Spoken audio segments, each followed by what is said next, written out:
Hola, hola, amigas. Welcome back to another episode of Modern Latina in Midlife.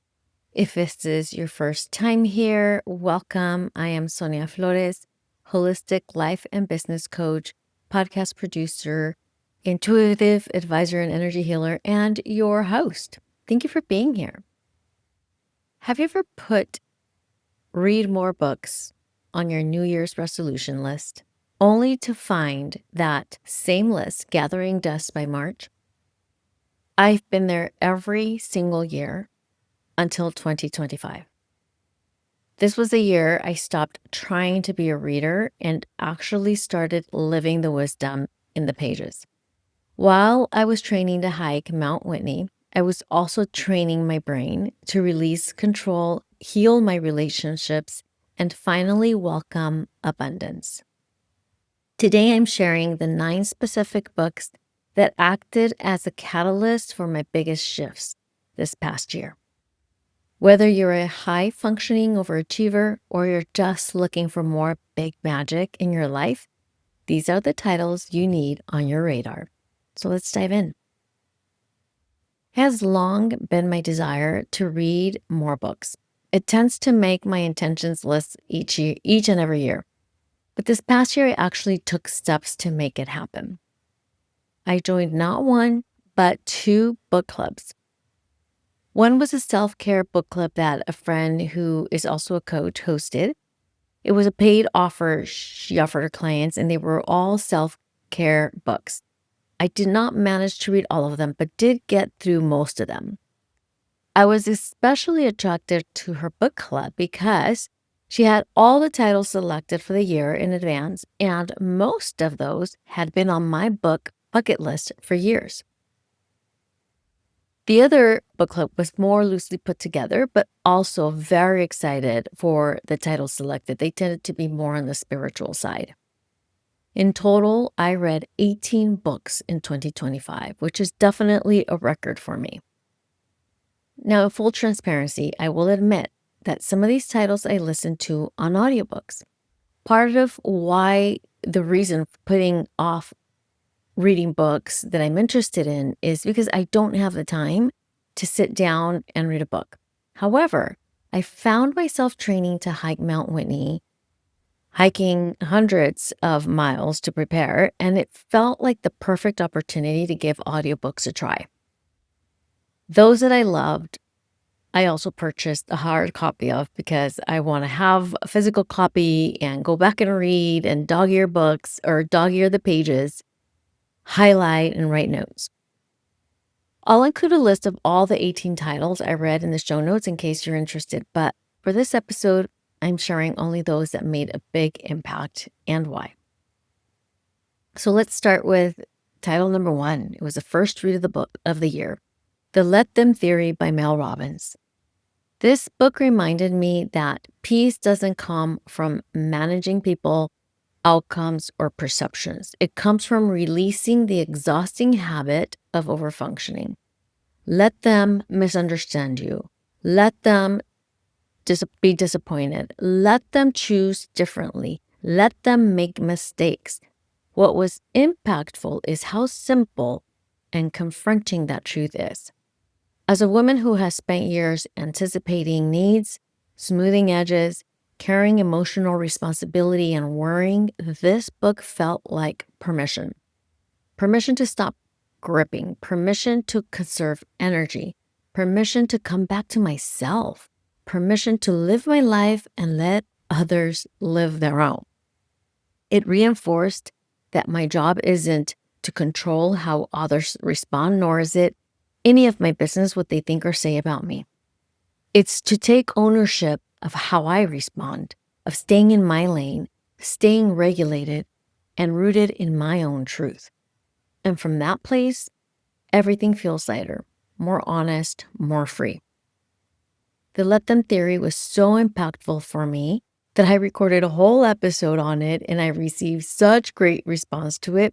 It's episode 51, and it's linked in the show notes for you. The second title was Too Much, A Guide to Breaking the Cycle of High-Functioning Codependency by Terry Cole. Too much is about high-functioning codependency, how capable, responsible, self-sufficient people become emotionally over-involved, over-responsible, and overextended in their relationships. Terry Cole explains that this isn't weakness or dysfunction, but a learned pattern rooted in early conditioning where being helpful, agreeable, or emotionally attuned became a way to stay safe, needed, or valued. Over time, this shows up as chronic people-pleasing, difficulty saying no, taking on others' emotions, and prioritizing harmony over self-honoring. The book focuses on recognizing and dismantling high-functioning codependent patterns through boundaries, nervous system regulation, and self-trust. Terry emphasizes taking responsibility for what is actually yours, your choices, reactions, and limits, while releasing the need to manage others' feelings or outcomes. The goal isn't detachment or becoming less caring, but shifting from overfunctioning to healthy interdependence, where relationships are grounded in clarity, consent, and emotional responsibility on both sides. This book helped me see where I was being overly invested in situations and in my relationships with my boyfriend and my sons. I shared in a recent episode how I processed some deep emotions that were coming up for me and how I was reacting. Part of what helped me regulate and move through those emotions was understanding that I was making it about me. I wanted to make things okay. I wanted to make my son feel okay. That's codependency. But once I sat down to think through things from a regulated state, I could see in plain sight that I was being codependent. And I am now able to step back and play the role of supportive parent versus worried and overly involved and frazzled parent. So that was incredibly helpful for me. The third book is Abundant Ever After by Kathy Heller. I also did a podcast episode on this one just for this book. That's episode 55, The Truth About Abundance, Kathy Heller helped me see. And it includes my 9 top takeaways from that book. I've linked that in the show notes as well for you. For the purposes of this episode, I want to share the lesson that stayed with me all year, and that is that money is meant to move, and holding on to it might be blocking your flow of money. Much like water in a river that needs to keep moving, the same goes for money. When we hoard it or hold on to it, it becomes stagnant. Money is energy. When we earn money, we are exchanging energy. We exchange energy for goods and services. When we hoard money, it stops circulating and moving. When energy gains momentum, it continues to grow. So circulating money will help our economy grow. For me, this looks like hiring help in my business. I exchange money for the value that my team brings to me and my business. They help me free up hours in my week, and in turn, I can serve more clients. That brings in more money for my business and allows my team to earn money that they can use to circulate back into the economy as well. It also allows me to take home more money, and I can save for investments and circulate into the economy, allowing more businesses to run and thrive as well. The other lesson I took away from this book was the concept of becoming a vessel that welcomes money and abundance. One thing that I've been doing since I read this book is welcoming abundance of any kind, as well as money, into my life. When I receive abundance or money, I not only thank it for arriving, I go through this mental exercise of opening the door of my home to allow it in and letting it know how happy I am to see it, to welcome it into my home, and to invite it in all the time.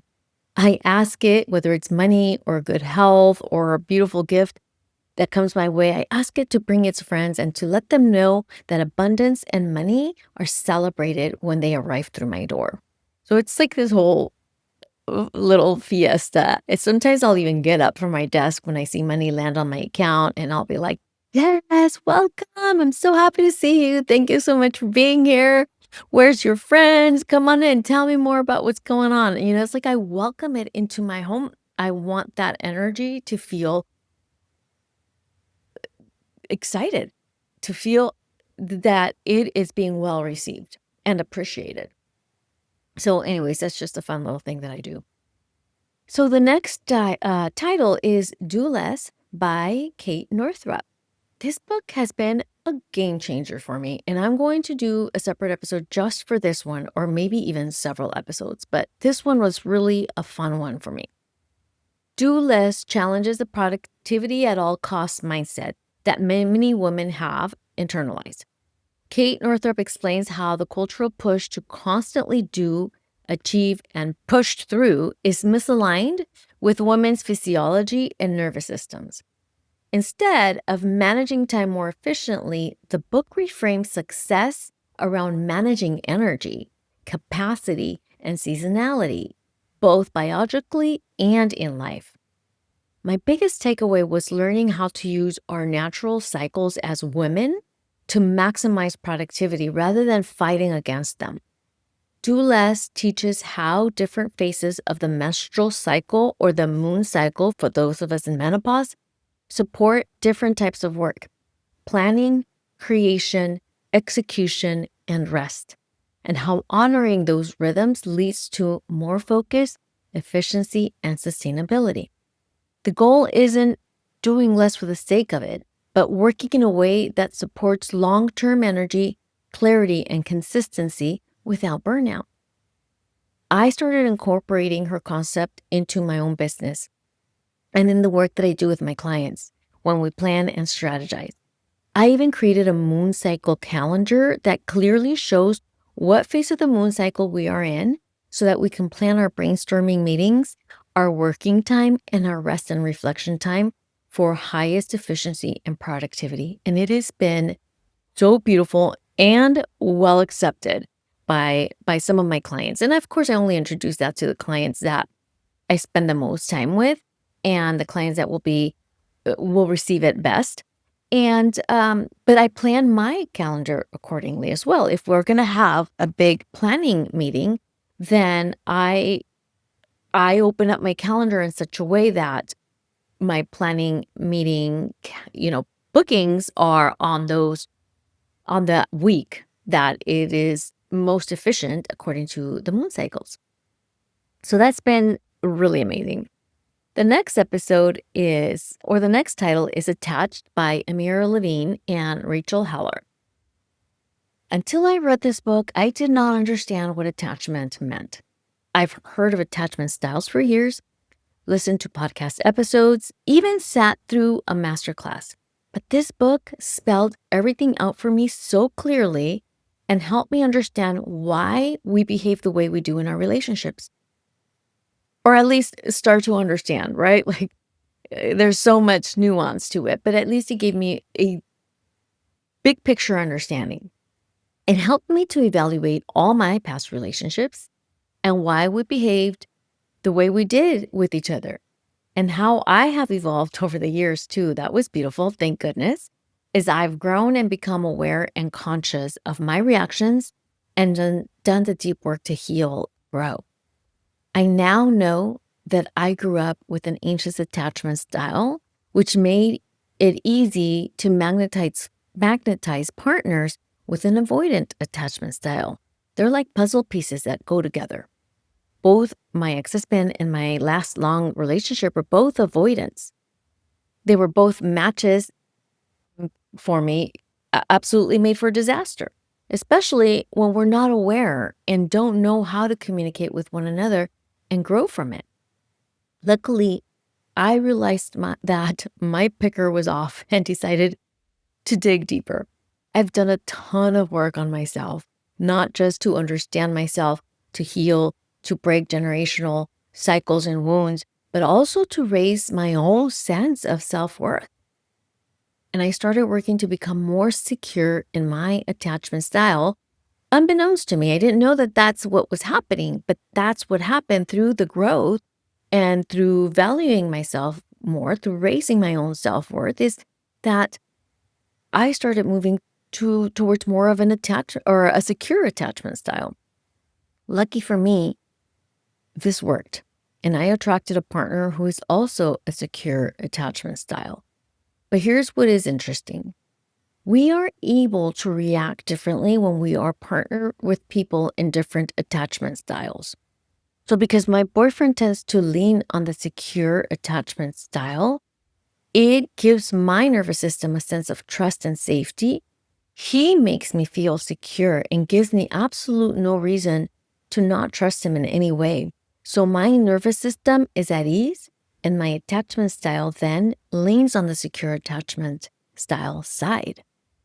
When something is off and we have a disagreement, I'm able to remain calm because I know he's not going to fly off the handle on me or call me names or make a ridiculous accusation, nor is he going to avoid anything. I know that he's mature enough to know we both might need some space before we can talk and clear the air. I'm sure I'm not delivering the message as Dr. Amir Levine and Rachel Heller talk about it in their book. So this is definitely one I highly recommend for you for the sake of your relationships. So pick it up. I will link it. It's linked in the show notes for you to take a look at. But that one was a really, really interesting one that really allowed me to see things differently and shift like my mindset and beliefs as it comes to relationships. All right, the next book is The Circle by Laura Day. This one I love so much. It is so tender and so beautiful.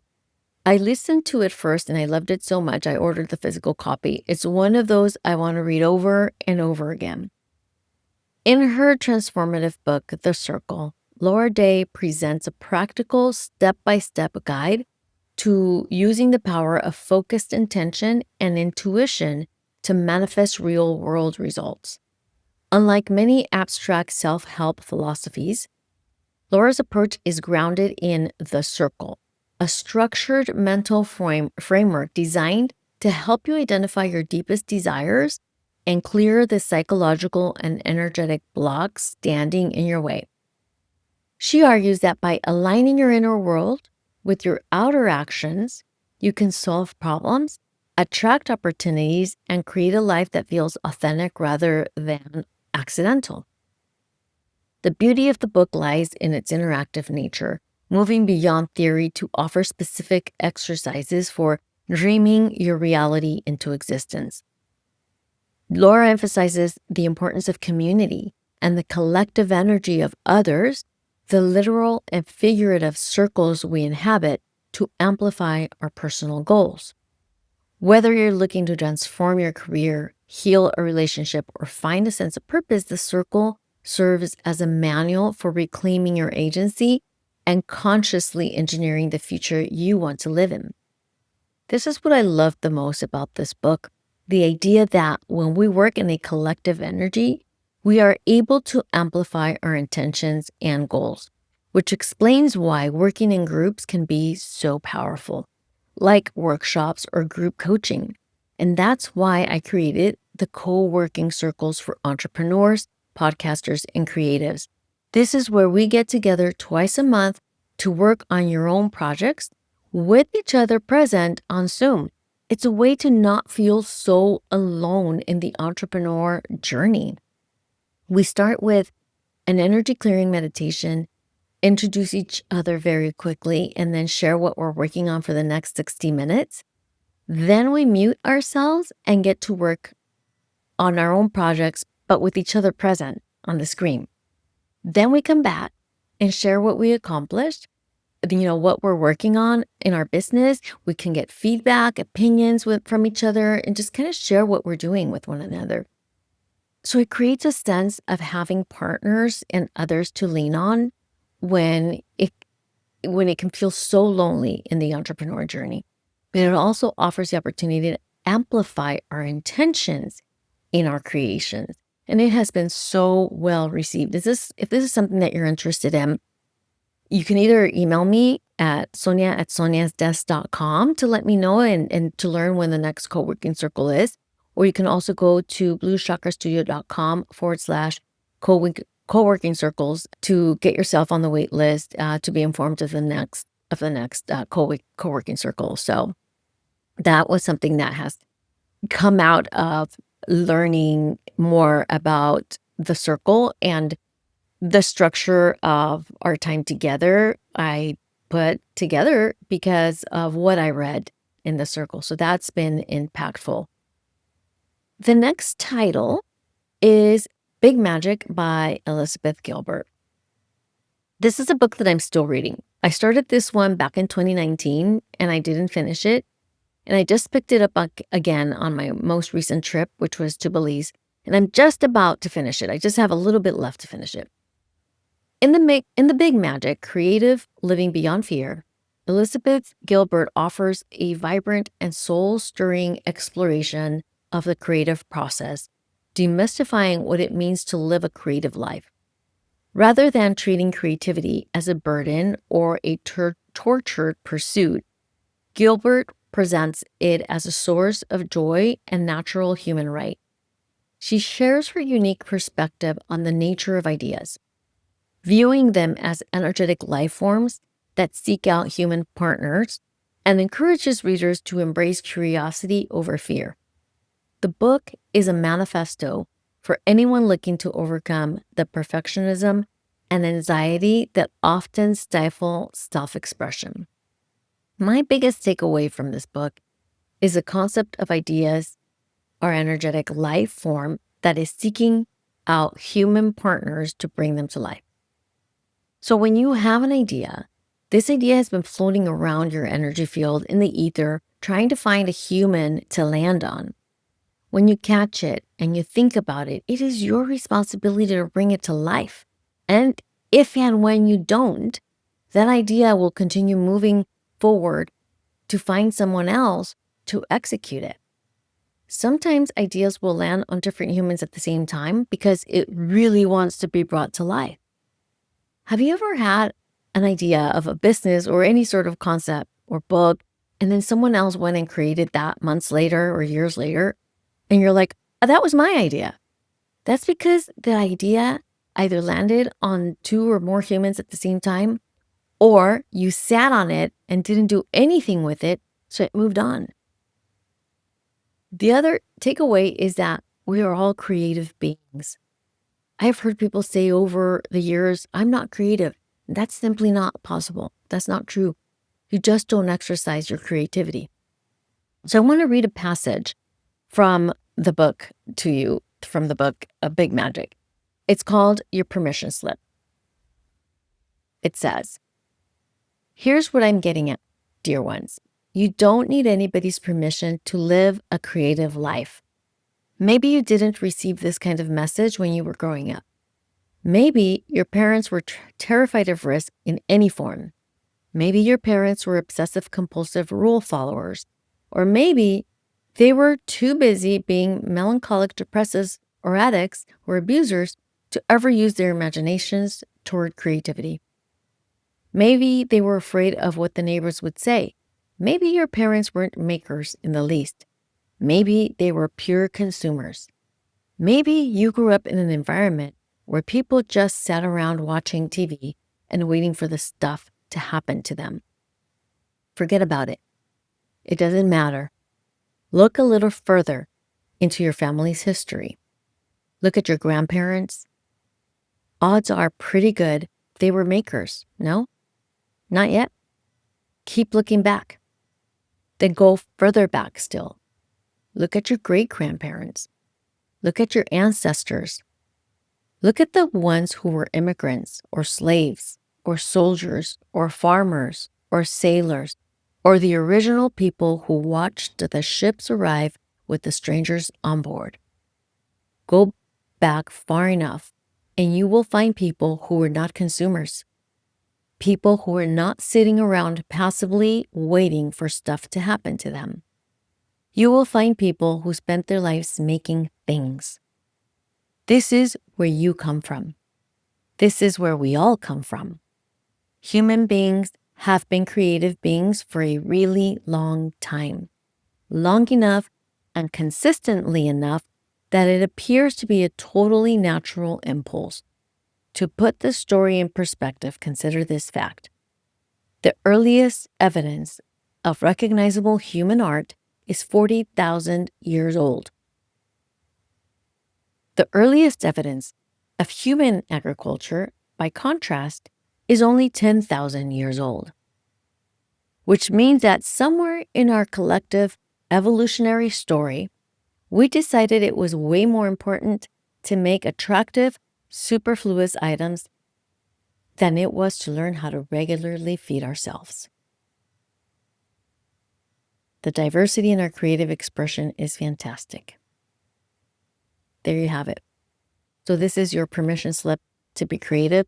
This is your permission slip to create something, to bring those ideas to life. It was a beautiful book. So I took the cover off, as you can see, if you're watching on YouTube. But it's a beautiful cover, beautiful, colorful cover that they put on it, the sleeve, but I removed it for some reason. So anyways, all right, let's move on to the next title, Journey of Souls by Michael Newton.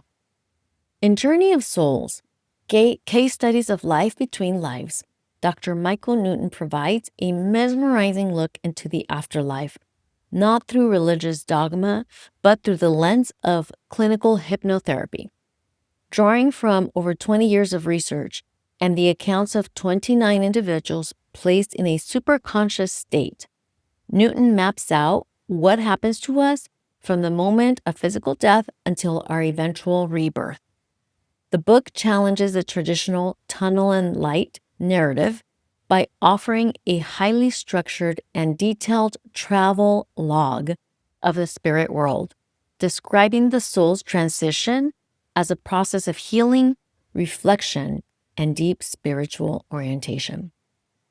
The core of the book explores the social and educational structures of the soul's home, introducing concepts like soul groups, families of kindred spirits who progress together, and the council of elders who act as compassionate mentors.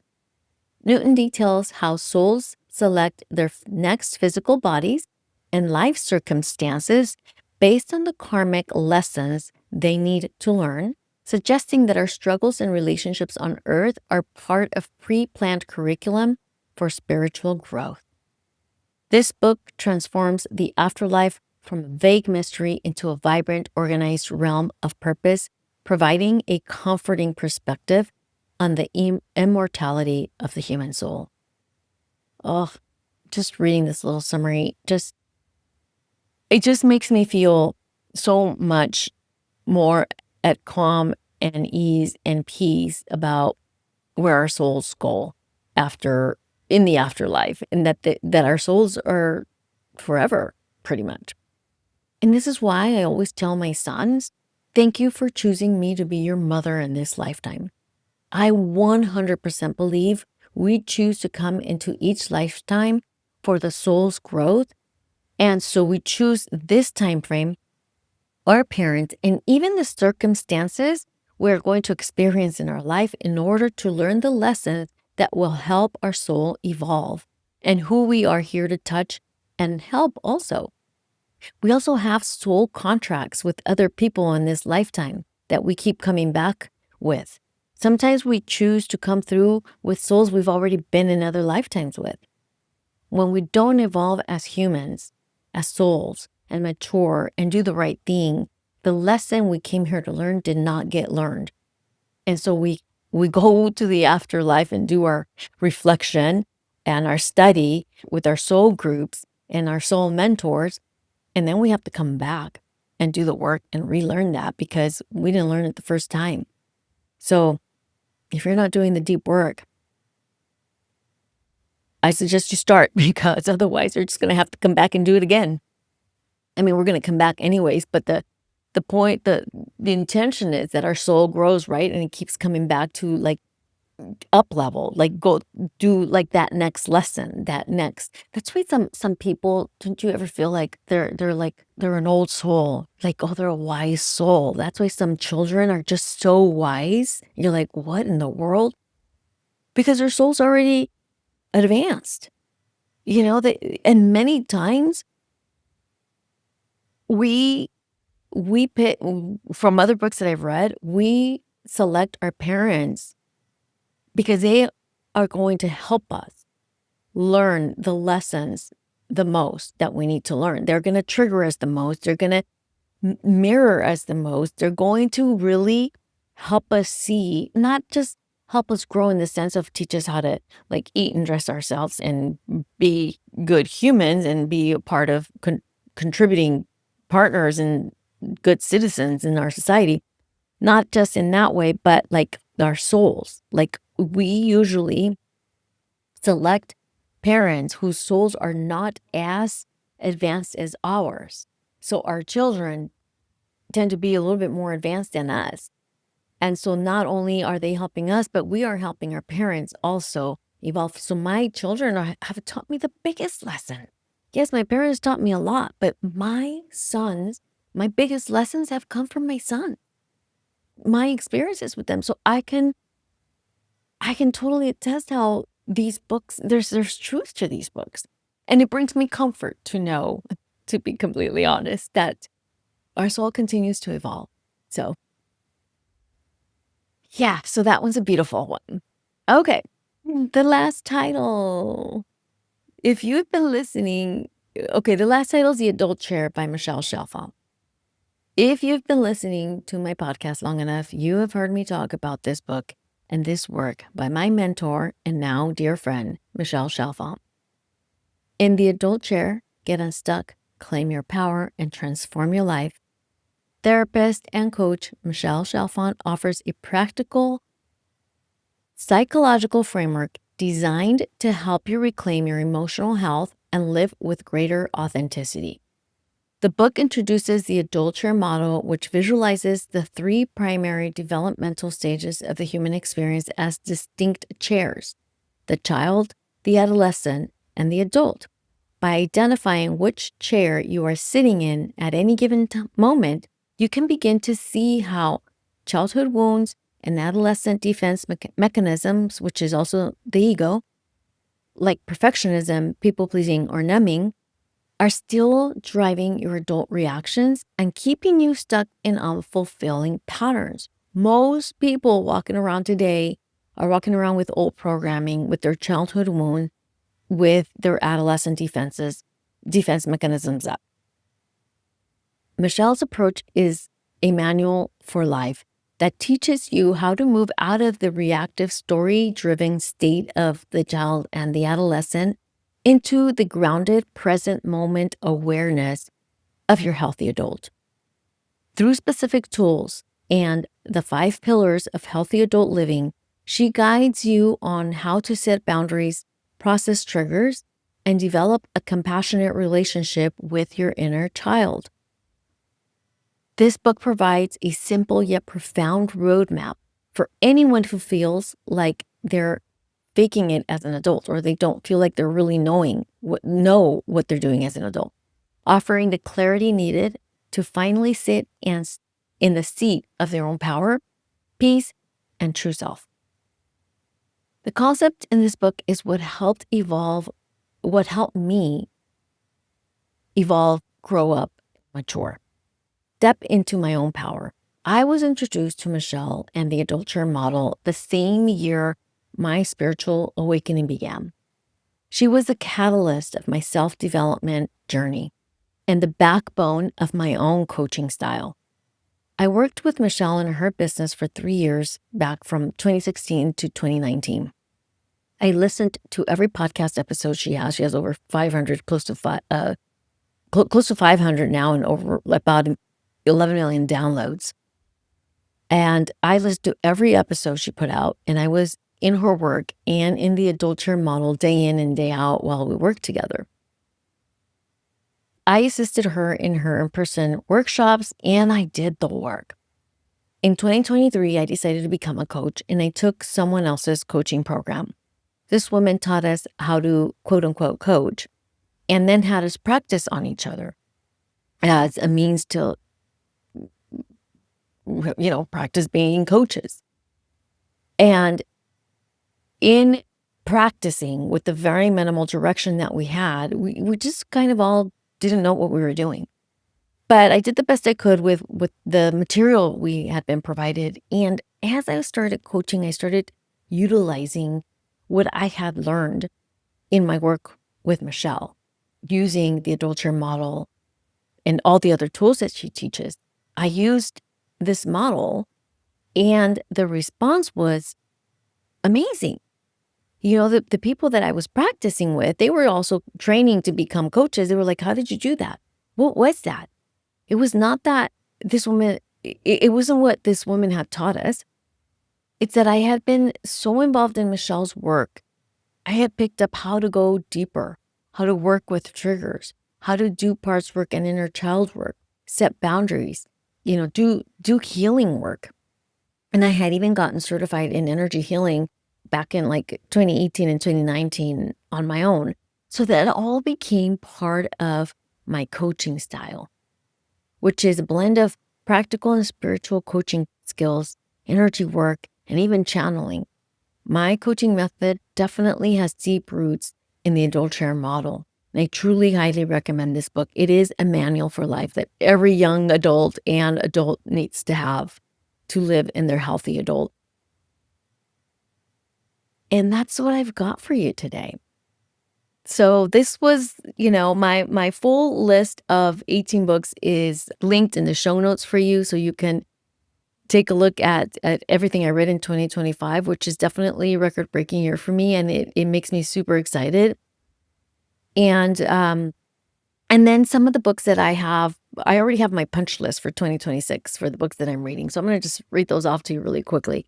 But so you can get the theme of what I'm going for, of where I want my growth to be in 2026. I'm reading Break the Cycle, Get Rooted, Latina Herbalism, I Am Worthy, The Abundance Book, To Be Magnetic, which is about manifestation, Mainstream Millionaire, Wealth Warrior, The Signs, The Power of Intention, Make Money Easy, and The Artist's Way. So I linked all the books I read last year, and I don't think I linked my 2026 books yet until I read them and make sure they're worthy of being shared. And if your goal is to learn more by consuming more books, I highly recommend Audible. You can take books with you everywhere, on your walks, while cleaning, washing dishes, folding laundry, driving the kids to school, driving to work, on your hikes, on your flights, on your trips. It's been my intention for years to read one book a month, and it wasn't until I gave in and consumed them as audiobooks that I was able to read the books, to consume the information that has been on my list for years, and that truly made a huge difference in my life last year. If reading more is one of your New Year goals, resolutions, or intentions for this year, give Audible a try. I've linked it in the show notes. With my Audible membership, I get a book included each month. Plus, sometimes they have promotions for free books or very cheap books that you can download into your library. And it keeps me motivated to read one book a month because the membership is one book a month. So I linked that in the show notes for you. And right now, Audible is running a New Year promotion. Get your Audible subscription for only 99 cents a month for the first 3 months. You could cancel anytime, but you have to hurry because the deal ends January 21st, which will probably just be a couple days after this episode airs. And I just found out about it, so I wish I had shared that with you earlier. But that link is in the show notes. And in full transparency, for any purchases you make from the links in my show notes, I earn a small commission, which is super helpful because it helps offset some of the cost of producing this podcast. I am deeply grateful if you order any of these physical books or subscribe to Audible through the links in the show notes. So tell me, what books are on your list? Based on what I shared, what book do you think I should add to my list? Shoot me a DM on Instagram at Modern Latina in Midlife and let me know. Thank you so much for being here. Hasta la próxima.